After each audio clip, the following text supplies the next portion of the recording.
Texas Open Meetings Act, Texas Government Code, Chapter 551. If we all rise, Mr. Wilson, give us a prayer. Very good. Lord, thank you for this day. Thank you for giving us the opportunity to live another day. Thank you for this community, the school district, families who are part of it. Please be with us as we discuss the business of the school tonight. Give us wisdom, clarity, unity, as we make decisions that impact our students and staff. Amen.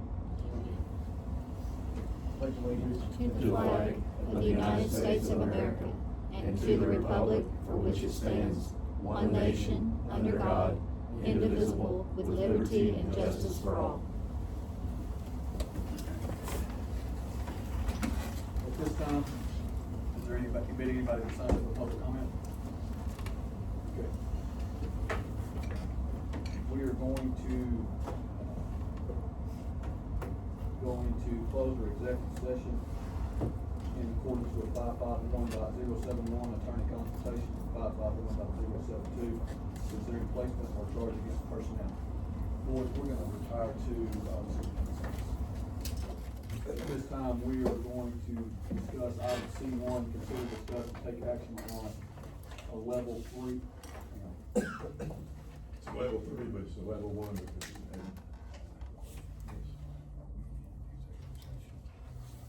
No. All. This is in public session. It is a level 3 grievance. At this point in time, I'm going to turn this over to our attorney, Mr. John Hardy, to run the meeting. Thank you. Heather, can you hear? I can, thank you. Okay. So we're gonna start off, first of all, my name is John Hardy. I'm an attorney for the Canton Independent School District.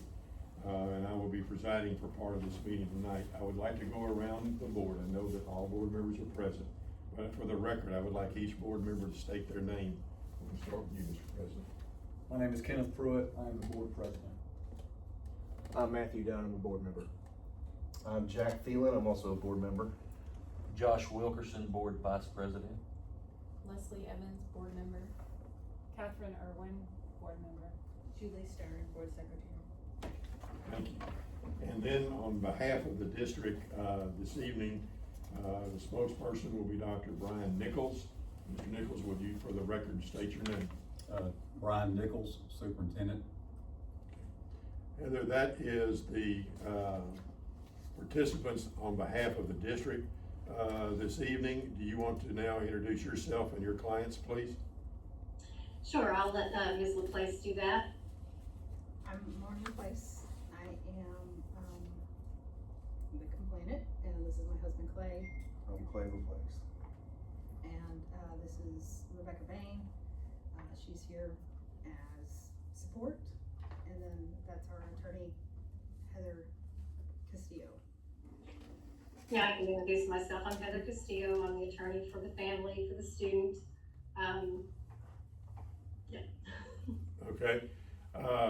Can you hear everything? Heather, was everybody speaking loud enough where you could pick it up?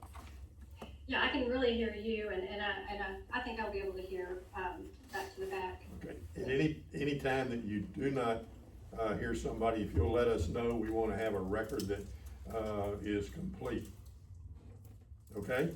Yes, thank you. All right, it is now approximately 5:45, and we're in the portion of our meeting where the board will hear a grievance filed by Ms. Lupace. Am I saying that correctly, Lupace? Okay. Parent of a Canton, or a former Canton ISD student at this time. These proceedings are being recorded, and all participants are to remember to speak loudly and clearly so that they can be properly recorded. Ms. Castillo has introduced herself. She will be the attorney representing the family. Our policies generally provide that complaints involve private student information are heard in closed session. That is not the case under the new 26A rule set up by the legislature in this last legislation. It calls for most meetings to be held in open session unless there's some specific circumstances. So this matter will be held in open session. Is that your understanding also in what you wanted? Is that correct, Ms. Castillo? Yes. Okay. Everybody's introduced themselves, and so these proceedings is to provide Ms. Lupace and the family an opportunity to present for the board's consideration a complaint regarding the superintendent. This complaint is being heard by the board at level 3. There was no level 1 or 2 because of the circumstances, and having been against the superintendent under the law, he is required to recuse himself and not be a hearing officer or provider in making the decision, and that is being followed this evening. The board will remind you it's your duty to be fair and impartial in this matter, to hear the presentation of both the parent and the administration, and then to arrive at a decision. Any member of the board that does not feel that they can serve impartially should say so and ask to be excused. Is there any board member that has information that feels that they cannot be a fair and impartial, basically a juror in this case at this time? There's no hands raised and it's all silent, so I'm taking it that no one feels that they must be excused or abstain from hearing this matter or making a decision. The procedures we will follow this evening is that Ms. Lupace and her attorney will make the presentation on the support of her complaint. Ms. Castillo, how much time do you anticipate that you will need to make your presentation? I think since this is our one and only level, I would appreciate 20 minutes if we could have that. I do not think that that's going to be unreasonable, and so I will keep time if that's okay with you on the 20 minutes, and if my watch breaks or whatever, we'll go from there, okay? Okay. All right, and so the complainant has said that 20 minutes should be sufficient to initiate their information for the board. When the complainant has completed their presentation, Dr. Nichols, on behalf of the board, on behalf of the district, will reply to the board and make a response. Just a couple of housekeeping matters. Only one person speaks at a time, no interruptions. I don't expect any problems there. Objections should be addressed to me for a decision if somebody has an objection. We're not to argue with each other directly. Everyone will conduct themselves in common courtesy. I don't anticipate a problem in that regard. This hearing is not a formal court of law, and we will follow the rules of evidence to the closest that we can, but there will be, to the extent that everybody gets to present the information they want to present, so that we have a complete record for the board to make a decision on. Are there any questions from anybody regarding these procedures? I do have a couple of preliminary questions. Go ahead, I'm sorry. So we provided a document packet to the district today, a few hours ago. And I'm used to providing things just electronically. I'm used to board members that don't want a bunch of paper. But so is the board unable to look at those documents on laptops or some other way, or are they gonna be able to look at those things, I guess, in their deliberations? The answer is that each board member has a packet of the information you sent this afternoon. Each board member has a notebook that contains that information and has it available to them at this time. Okay, that was the full. 56 pages of it. It's 56 pages out of the 400 and something. Okay, so that's what's printed out, and the rest is, we agree that the rest is also part of the record, the policies and student code of conduct and all that? Handbook, all of that is part of the record. Just Okay, didn't okay. print it. And I guess is there, that's what I was gonna ask is, what they had in front of them, and so is there anything else? And I only ask because the new law requires that if they're gonna rely on anything else, that's not in what we provided, is there anything else that they're gonna rely on? I know that the new law says that it needed to be provided to us 5 business days before this hearing, but I'm gonna go ahead and ask anyway if there's something now that they have from administration that they're going to rely on. They have nothing from the administration at this point in time. I would anticipate that the administration will have a 3 or 4 or 5 page summation of the information that they want the board to consider. Nothing that you haven't seen before. Okay. All right, I think that is everything. We've got actually a summation document that if we could go ahead and pass that out, that might help too. And I'll get started when you tell me to go. This is not counting on your time. I'll start you here in just a second. Okay. Could I also get a 10-minute warning, and then I'll probably want to stop sometime pretty close after that and reserve the rest of my time. Yes is the answer. 10-minute warning, and then, we'll see. Okay. All right, I show that it's 5:50, I got 5:52. okay. You're on, Ms. Castillo. Okay. Board, thank you for taking the time to hear this tonight. This is really important to my clients, and even though although this isn't open, we're going to still try to be really careful about student names. And so, first, just to let you know just a bit about me in school law. I've been practicing school law for about 21 years. The first 17 of those I represented school districts. So I understand where you're at and what you're being asked to do, and I know it's not a lot of fun. But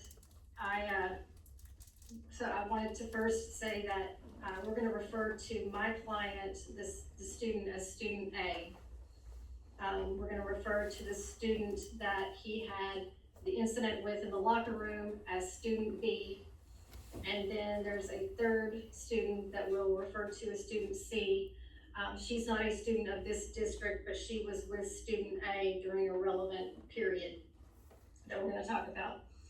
And I just want to start off by saying, I hope, when you're looking at Mrs. Luplace, that looking at the parents, these are not parents that are here because they're, Angel can do no wrong, that this is, this is all, there's nothing to this. That's not what we're here to say, and that's not our attitude about this. So back in October, there was an incident between student A, my client, and student B in the locker room. And there's been a problem in the locker room for a long time regarding the way the boys deal with each other, all kinds of activities that should be supervised and stopped. But there was an incident between A and B.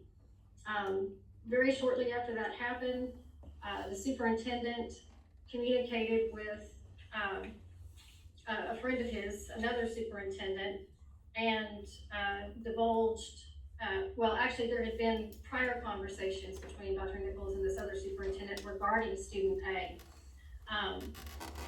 Regarding student A's character, his family, disciplinary matters, all without any proper authorization. So we're violating FERPA, we're violating state law, confidentiality, talking about student A, my client's kid.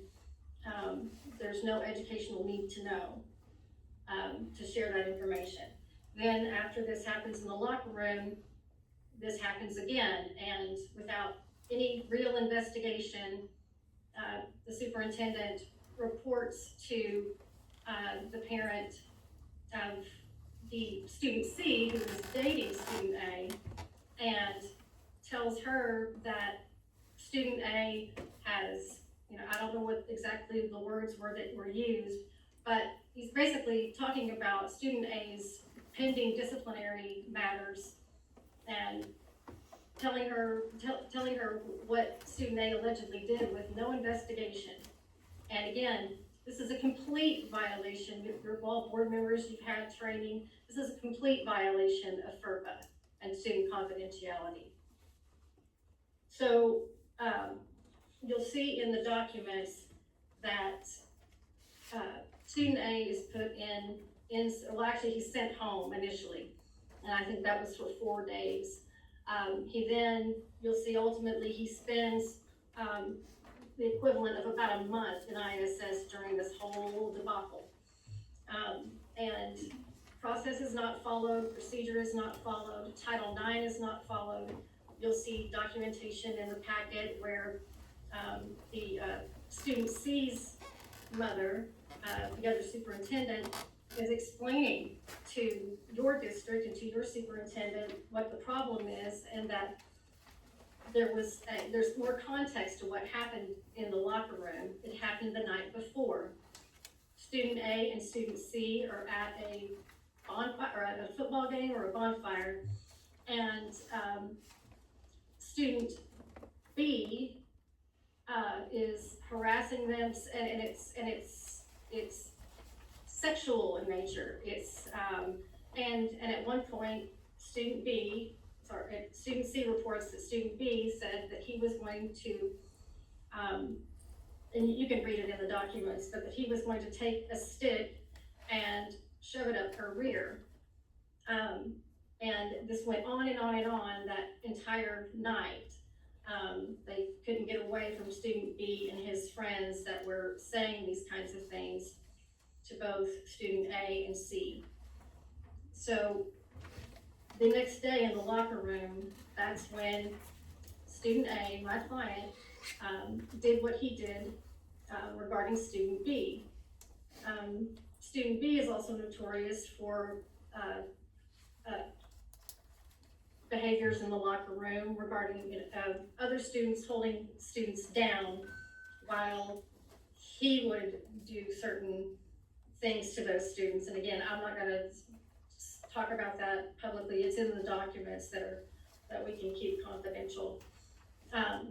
So there is no due process for student A at all. And quickly, like wildfire, word spreads about student A. Of course, the superintendent's already told another person outside the district what's going on, and obviously he told staff members, because we have good evidence that we had teachers talking to other students about what had allegedly happened. And these students knew details that they shouldn't, there's no way they could have known them had they not been, had staff members be told those details by the superintendent or someone who knew or had reason to know. Again, just blatant violations of student confidentiality, and again, no investigation had been done. It was just, so you'll see in the summary, we talk about those violations of FERPA. The allegations that student A then raised in his defense about why he had a problem with student B are completely ignored. Specifically, my my client's mom specifically asked for a Title IX investigation for a meeting, and she was ignored. And it's never been done. To this day, it has not been done. The law was set out clearly by the other superintendent.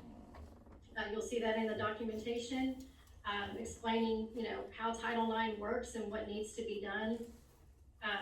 The district ignored its policies, FFH, FFI, regarding bullying, regarding Title IX, and instead you'll see a letter in the packet where when Mrs. LaPlace asks for this Title IX investigation and to go through the process, she gets back a letter that says Title IX is not for perpetrators, it's only for victims. And so the decision has already been made that student A is the perpetrator and not a victim, and forget the fact that we've told you what happened the evening before to both him and his girlfriend, what student B had done, and what student B has also done in the locker room on numerous occasions. That is completely ignored. And we suspect that it was completely ignored possibly because of who student B belongs to. And because we know that the superintendent, has no qualms with sharing this information with staff and with people outside the district, we also believe that's where he maybe got caught up in talking to this other parent, talking to the parent of student B, and then not wanting to back off on it. And that's 10 minutes, just so you know. Okay, but the superintendent, just like any other teacher or employee of the district, is subject to the code of ethics. In addition to, the board policies that were, and the state and federal laws that were violated, the school laws of the state when it comes to, the Texas version of FERPA. The code of ethics has also been violated, which is board policy. And the new law regarding parent grievances makes it clear that the commissioner has appeal jurisdiction over violations of your local policies. It also has, the jurisdiction to do investigations regarding, violations of student confidentiality. And with regard to the code of ethics, it's clear, what happened here, violated multiple provisions of, the code of ethics for educators. I'm just gonna put them in the record, 1.7, 3.1, and 3.3, you can look at those in your board policy in DH, that's the exhibit, the code of ethics. So, a refusal to do any kind of Title IX investigation, no due process for student A. Again, he sits in, ISS for a long time. This family is eventually forced to take him out of the district and move to another district. Student A is subjected to being yelled at by other students going in and out of the school. Reports that, his mother made reports about that to the assistant principal asking for help, how can we avoid this? He was called a pedophile, he was called a rapist, and yet the superintendent does not think that is bullying, that constitutes bullying. Again, he refused to do any kind of, investigation or follow the processes that are in place for bullying. That's FFI, board policy FFI. It's clear, it was decided from the very beginning who the winner was and who the loser was, and it's been double and triple down at every turn. The district doesn't have a matrix to make sure that discipline is even, that we're gonna call, this action this, and we're gonna give that student generally 30 days or 45 days. The student A's mom was initially told that he was gonna be there for a full calendar year in DAP. Then that changed, and you'll see throughout the documents, it changed and it changed again. And ultimately, we filed this grievance, and then we're subjected to retaliation. Again, retaliation has always been illegal, but specifically in the new law, makes it clear that it's illegal. We couldn't get a letter from the district for UIL. We even provided a sample letter that the assistant principal could start with. It's all factual, and we couldn't get that, UIL requested it, and we couldn't get that from the district. So, our requests for relief are at the end of your summary. I'm gonna reserve the rest of my time, we can go over those at the end. And how much time? 6 minutes. Yeah, for your information, Well, 7. we have 7 minutes left. Okay, thank you. Yes, ma'am.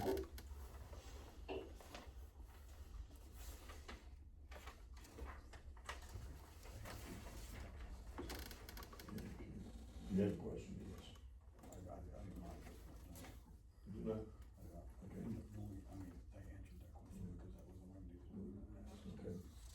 The question that we were gonna ask is, what is the remedy?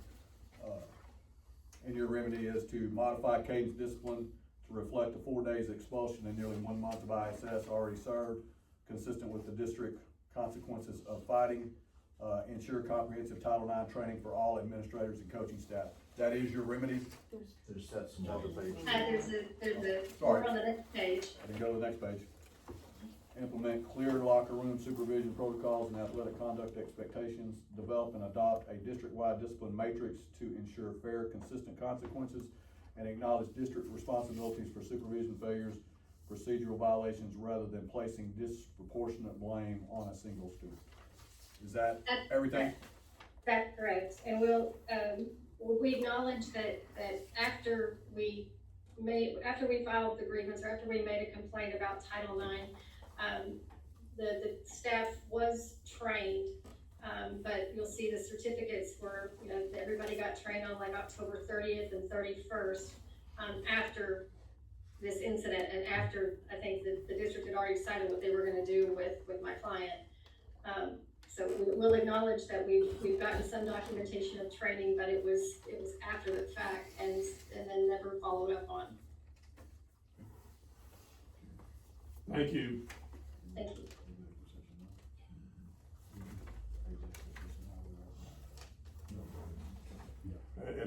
At this time, Dr. Nichols, on behalf of Canton ISD, you have the floor to rebut or present your side of the case. Thank you, Mr. Hardy, and board, thank y'all for giving me the time here. There's several things, Ms. Castillo, that I want to present from the district standpoint.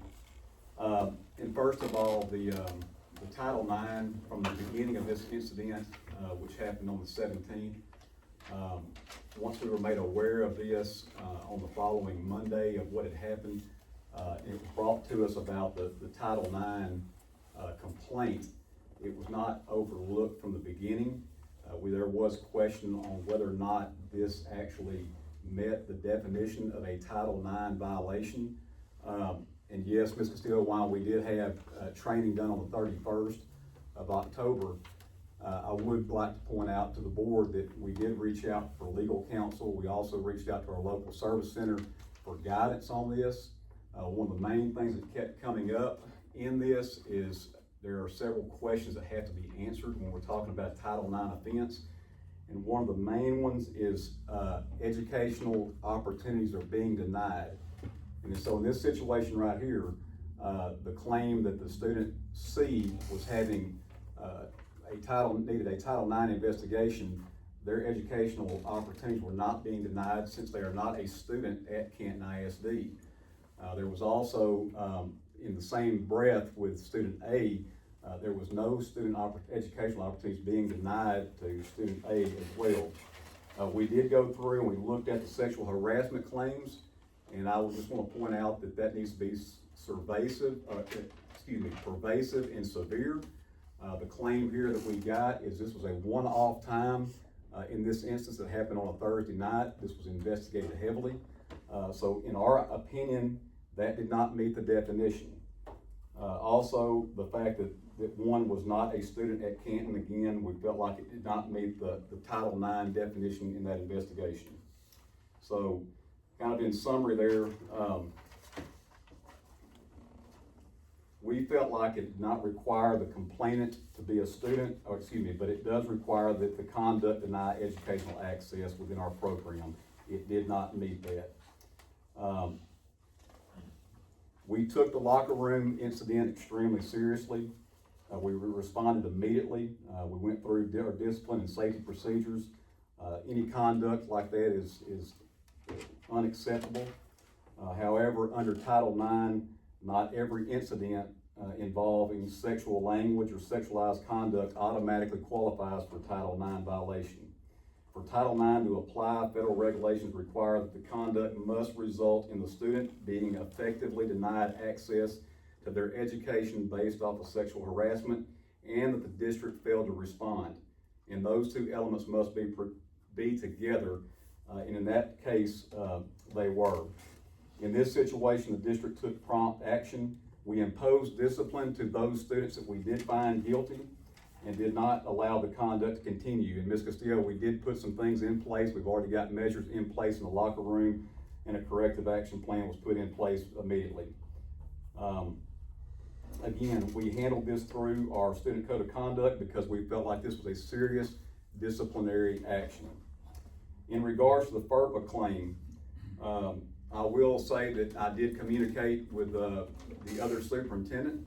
I can go back on several dates prior to Ms. Castillo, back on September the 24th, thereabouts.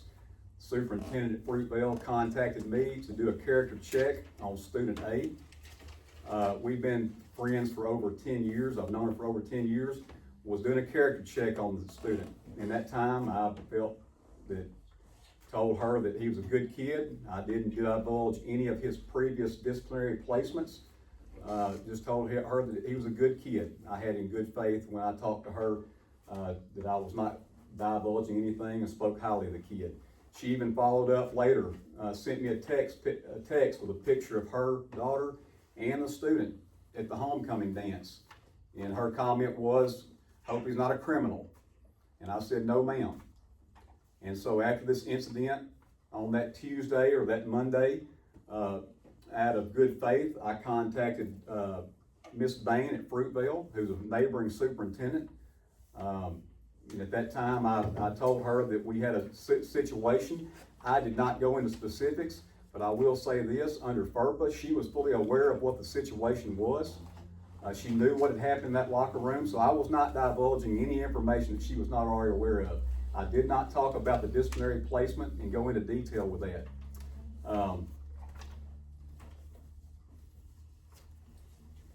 As far as the alleged harm that they had claimed, the parents alleged that their student was forced to transfer due to harassment and online post. I can say that there's no evidence that this resulted from a district disclosure of any protected information. And I just highlight that student speech, our kids talking about the incident in any community discussion, is not governed or regulated by FERPA. And so we can't control what 11 students, what they witnessed in a dressing room. We can't control them going outside the dressing room and divulging that information to everybody else. The district did not deny any educational access to this student or to contribute to any of those such denials. Also, I'll make note that the family actually reached out to me on the 28th with a request that we drop the DAEP placement in exchange for dropping any further review to contest the placement and any external reports, and that they would unenroll Caden and no longer cause issue for the school. So basically what we're saying here is that if we'll just drop the placement, we're not a problem anymore.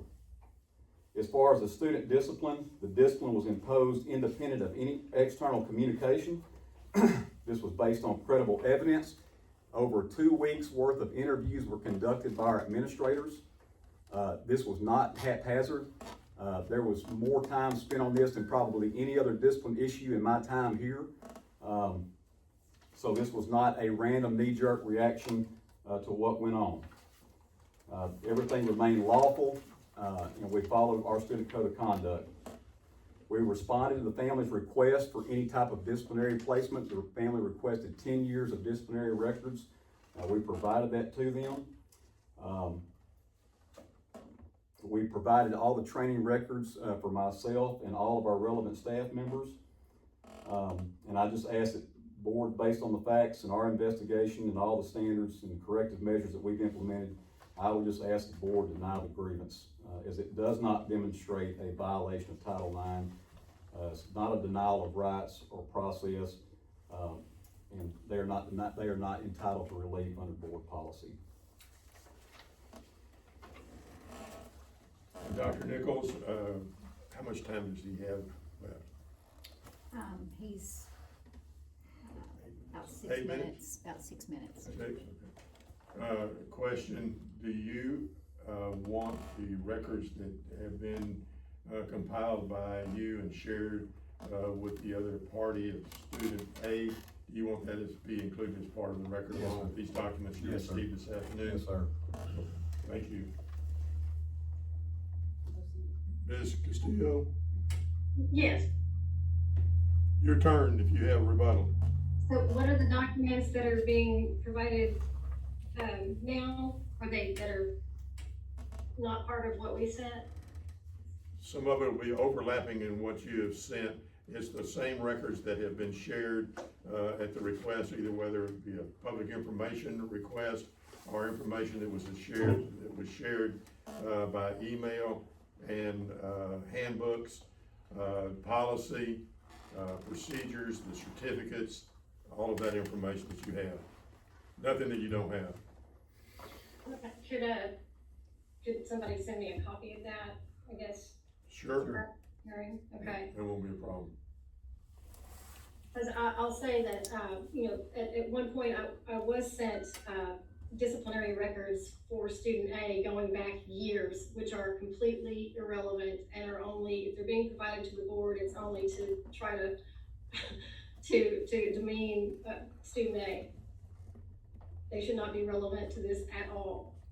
And I don't know if that's what they're getting. I don't know what you're talking about. Who doesn't know what I'm talking about? They're in there. They're in there. They're in there. They were requested, were they not?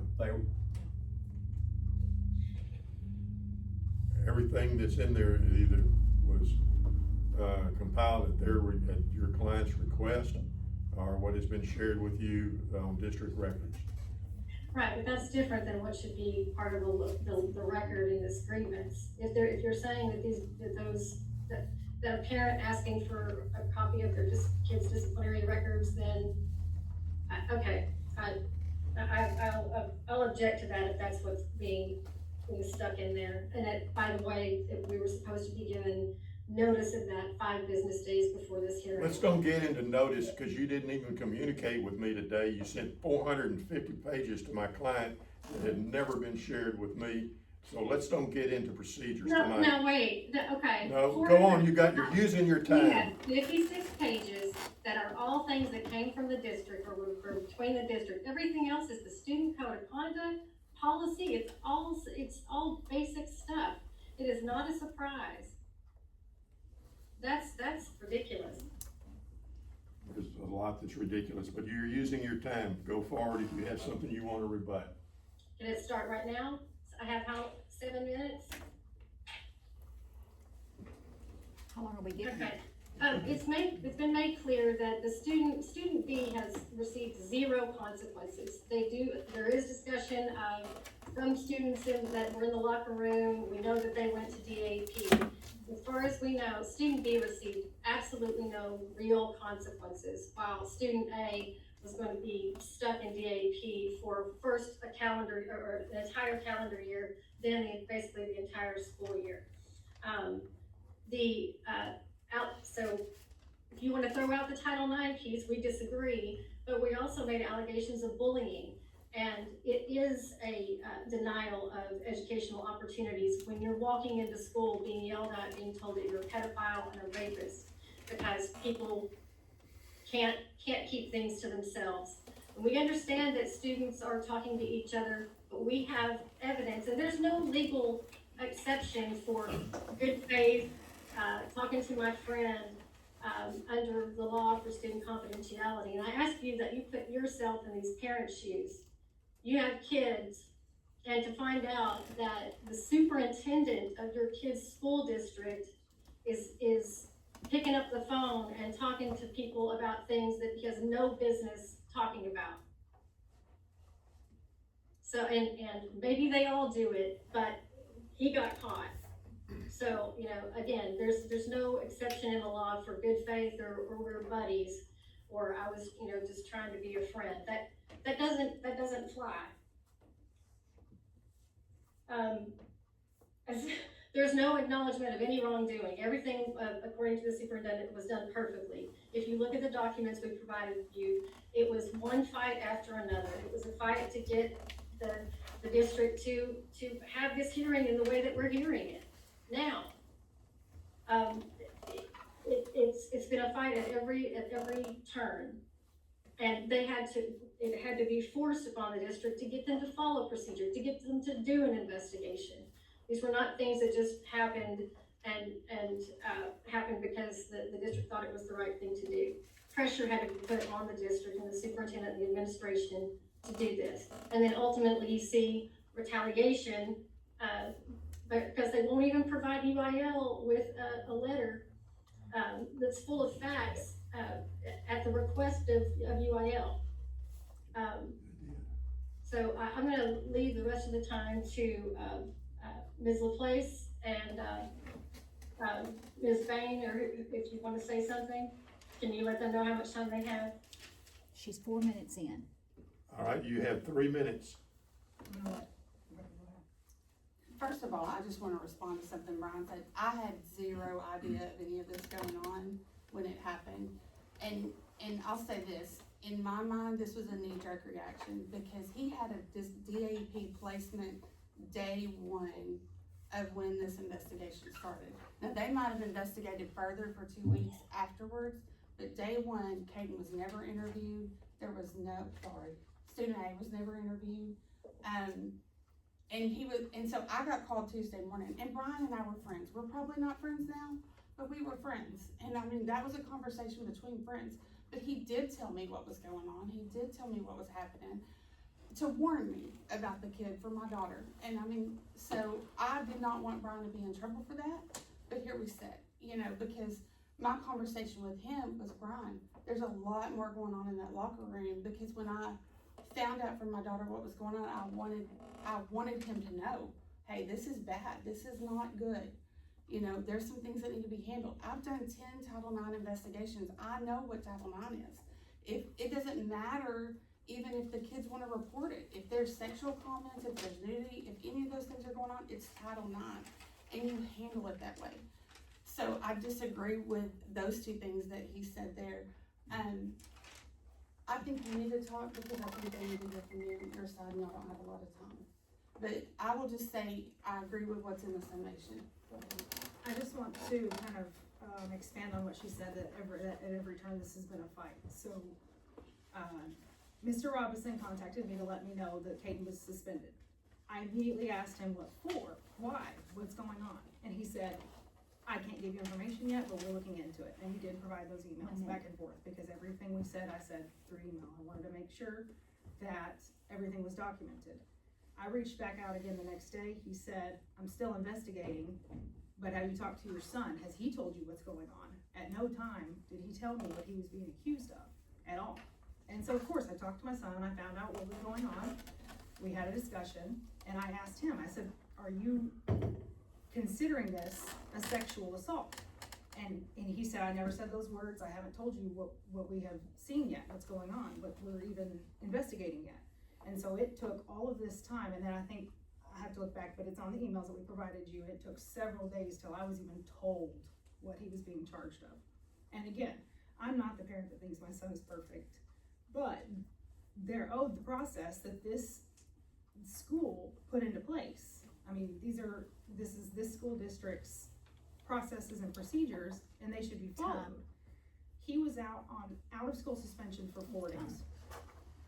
The law is 3 days. And then they put in the record, which was also provided on his attendance record, that I requested him be out the 4th day. When I called them to say that he couldn't be out 4 days, what was your plan for return?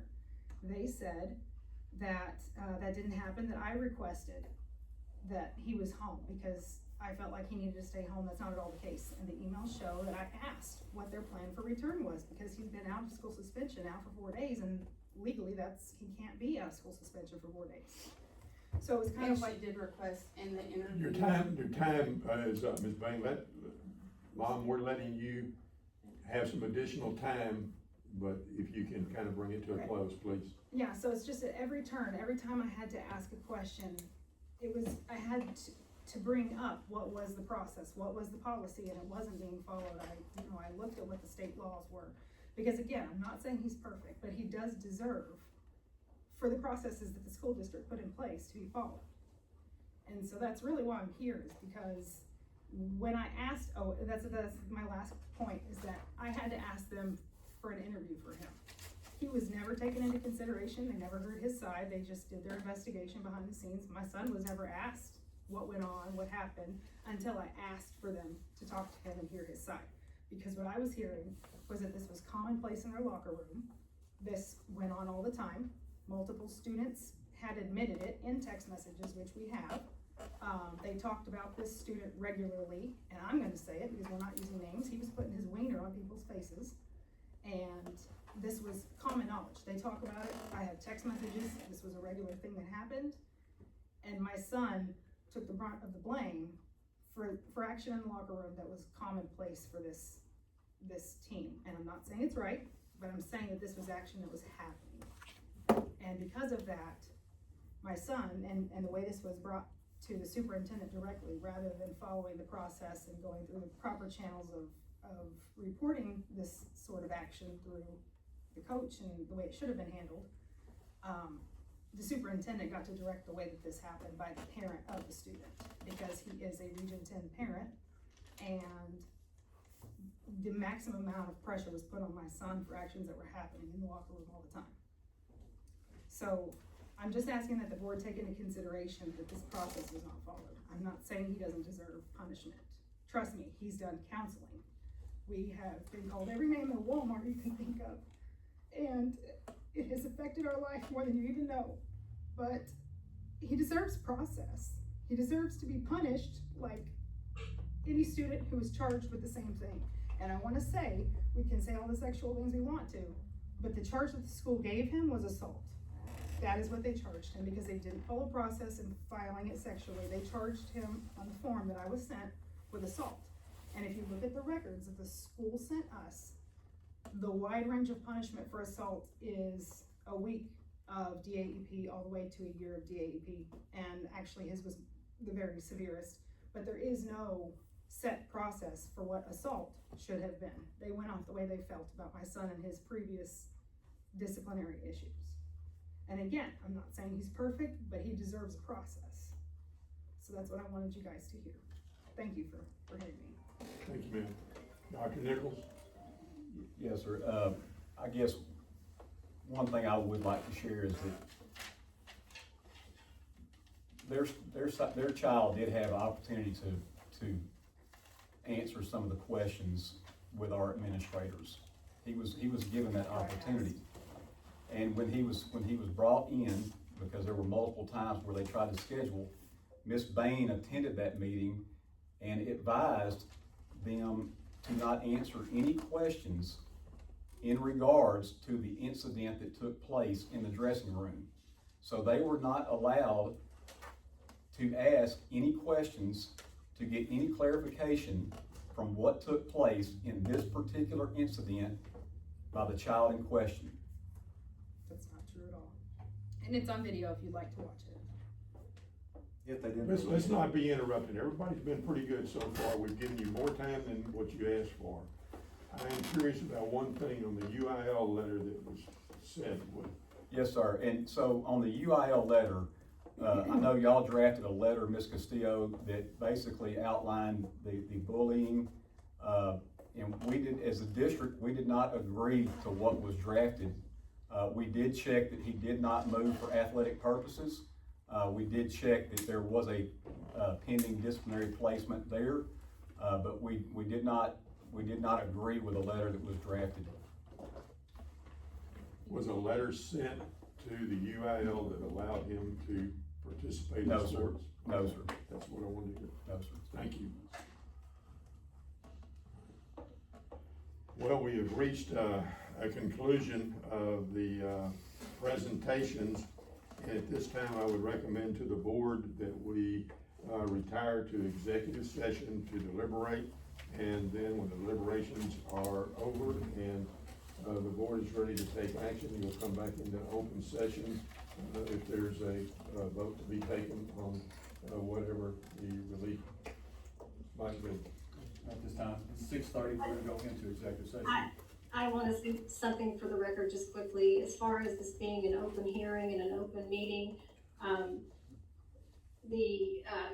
understand that you're gonna go back and get legal advice, but to the extent that you're not getting legal advice, deliberation should be an open, according to the Open Meetings Act.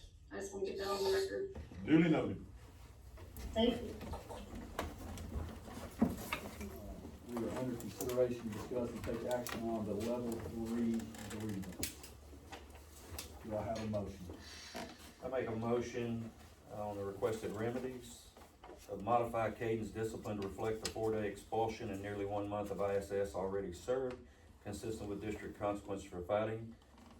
Board's position as time not served remains. On ensure comprehensive Title IX training for all administrators and coaching staff, granted. implement clear locker room supervision protocols and athlete conduct expectations, granted.